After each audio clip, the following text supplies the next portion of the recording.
Mark, how are you? Doing well, man. Thanks for your time. Absolutely. No, thanks for your time. You're here with myself and Andy. Andy is pretty much just a fan, and I'm the radio industry idiot. So welcome. Thanks for having me, man.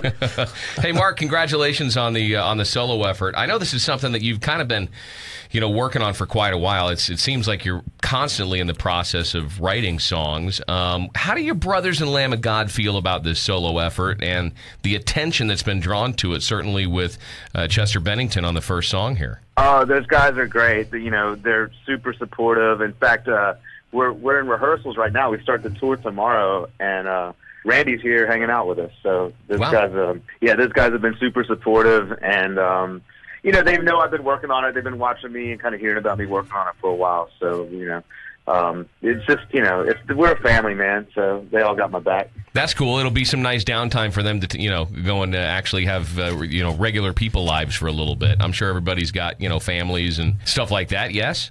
Yes, but we're actually pretty well into writing the new Lamb of God album. So it's there's a lot of pre-production going on, and we're starting a Lamb of God tour beginning in May. So not much resting going on around here. A lot of music.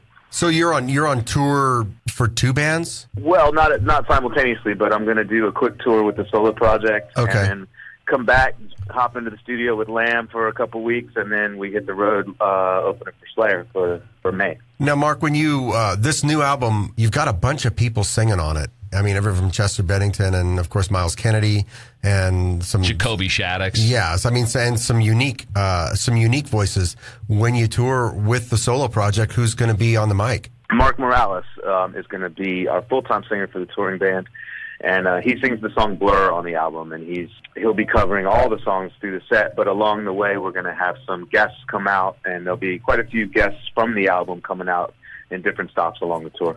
And for those who don't know, Marc Morales is a singer for a South Texas band called the Sons of Texas, not to be confused with the pop singer Marc Morales of the same name from San Antonio from way back when. This Marc Morales is actually a badass. He is. He's a hell of a singer. He's been doing a great job with these tunes, and we've been practicing here at the house the last couple of days, so we're just about ready to go. So talking about all the singers and so many musical textures on this album, for folks expecting to find a kind of a Lamb of God or maybe Lamb of God light, they're not going to get that on this album. The album ranges everything from like the country southern sounds in the song Axis with Mark Lanigan of Screaming Trees, who sounds great and gravelly, by the way, almost like Hugo from Tantric, to that molten metal style that you might be familiar with Lamb of God, with the song The Never with Chuck Billy and Jake Oney, and of course jazzy undertones in the track Reveal. What do you find, Mark Morton, gives you the most pleasure, playing the metal stuff or playing the moodiness of the slower, more jazzy or country tinge songs? I'm really fortunate that now more than ever I get to do both. I think part of the catalyst for me even beginning this project in the first place, or beginning to write the songs that would become this project, is kind of me yearning creatively to do something outside of the lane of Lamb of God. We've had a really long, successful career I'm super grateful for, and I feel like we've got a lot of momentum and a lot left to do. But Lamb of God is very definitely a heavy metal band, and I think there's just a lot more layers to my playing, just as a musician in general. So this project was sort of born out of me kind of striving to really engage different styles and different genres of music with my playing. Now, it sounds like a lot of these songs came together relatively easily. Being a musician myself and having gone through the recording process, I know that's not always the case. What was the most cumbersome song to bring to light on this new album? Gosh, yeah, this album has been in process for so long. Some of these songs, the beginnings of the creative process for them has been 3-4 years or maybe more. So it's not like I would work on one song till it was done. They were all sort of in process for quite some time. So they each had their own challenges. They each, had their own parts that seemed fast and parts that seemed slow coming together. So it's really hard to assess one from another. It was just kind of working on components of the album over time. Mark, I'm listening to this album last night, trying to kind of, get a little deeper into it, and the song Reveal with that amazing lady's voice, Naeemah Maddox. Is that her name? Naeemah Maddox. Yeah, Naeemah Maddox. How did you find her? Because she's fantastic. She is absolutely brilliant. Naeemah is so talented. I'm so lucky to be able to work with her. So that's the song that you hear, the band that you hear on Reveal is actually a group of musicians that I play with on a regular basis. That's really the only example on the album of people that I play with, semi-periodically. So we had been working on writing tunes and recording tunes, and our bass player in that project knew of Naeemah.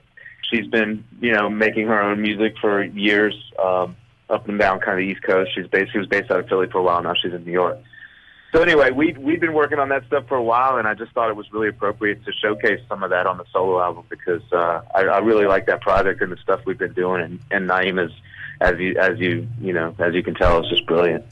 Again, we're talking to Mark Morton. His new solo album is called Anesthetic. It's out now. The tour starts on Thursday, right, or tomorrow? It starts tomorrow here in Richmond, Virginia. Richmond, Virginia. Great place. Gorgeous area of the country, too. That's your hometown, yeah? Yeah, I was born and raised about an hour southeast of here, but I've been living in Richmond for quite some time. Okay. Now, I'm a guitar player. I'm a fan of great guitar players. Guys like Ian Thornley. I don't know if you're familiar with Ian Thornley or Big Wreck or John Petrucci from Dream Theater. That dude from Tears for Fears that I can never remember his name. Yeah, I don't know his name either, but Tears for Fears is great. Man. Who would you say is the greatest guitarist in rock that's playing today? Well, for me, it's Jimmy Page. I mean, he's not exactly putting out a lot of music these days, but Jimmy Page for me is the ultimate rock player. I mean, there's so many great examples, so many people you could name, but for me, Jimmy Page is the most inspirational kind of songwriter, guitar player in rock for me. Well, and this new record delves into the country, jazz, blues realm a bit. Who's your favorite blues guitarist? I'm more of a rock guy when it comes to blues, but I would say Billy Gibbons, probably really early ZZ Top, is really special for me. And Jimi Hendrix, I consider to be a blues player, and Jimmy Page as well. So those are my top three, just in general. Totally.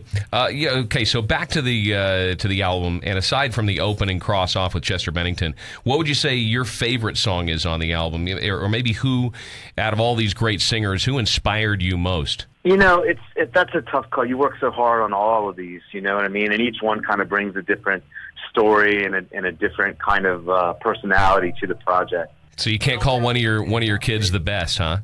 You can't call one of your kids the favorite or the least, but there were some special experiences and some that stand out to me in memory. Obviously, working with Chester was an incredible opportunity and a really, really positive experience. And I'm so lucky I got to make music with him and write music with him and get to know him along the way. And it was put into a different light for sure because he passed so shortly after we wrote and recorded this song together. So that's always going to be special for me.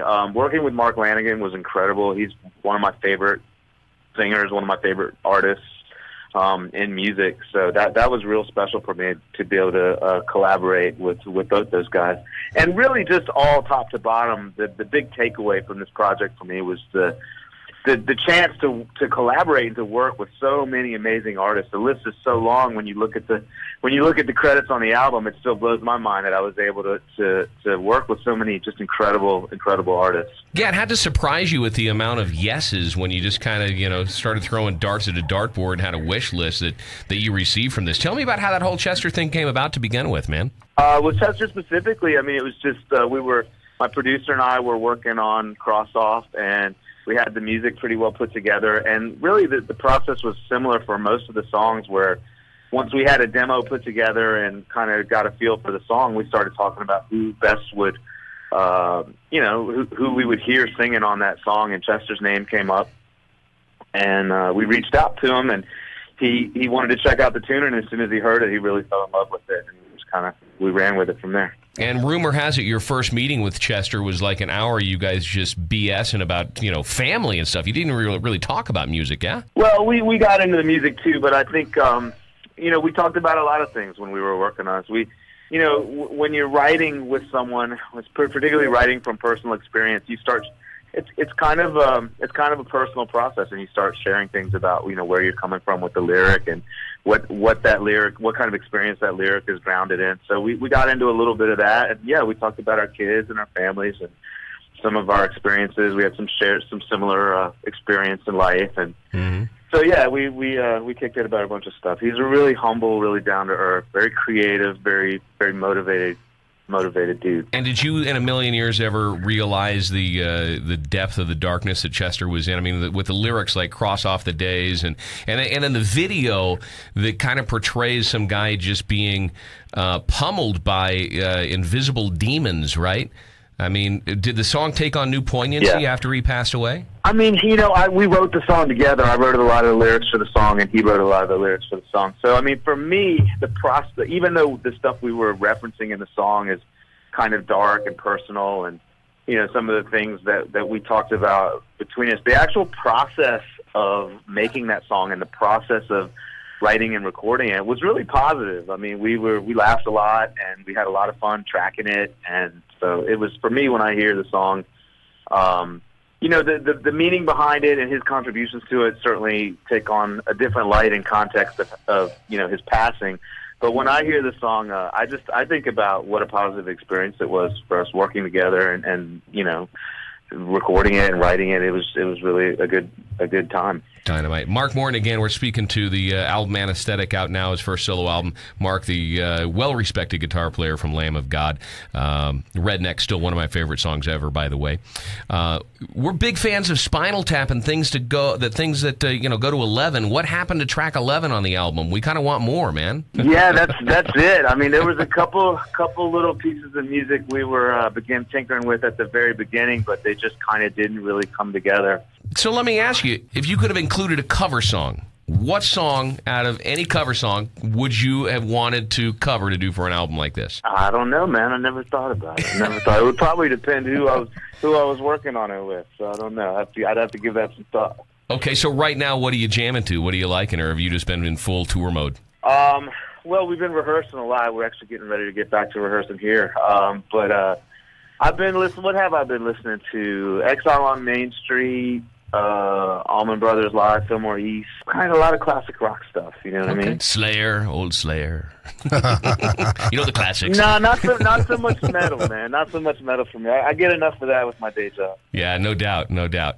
Mark Morton, I appreciate you calling. Andy, you got any other questions for the legend here? You know what?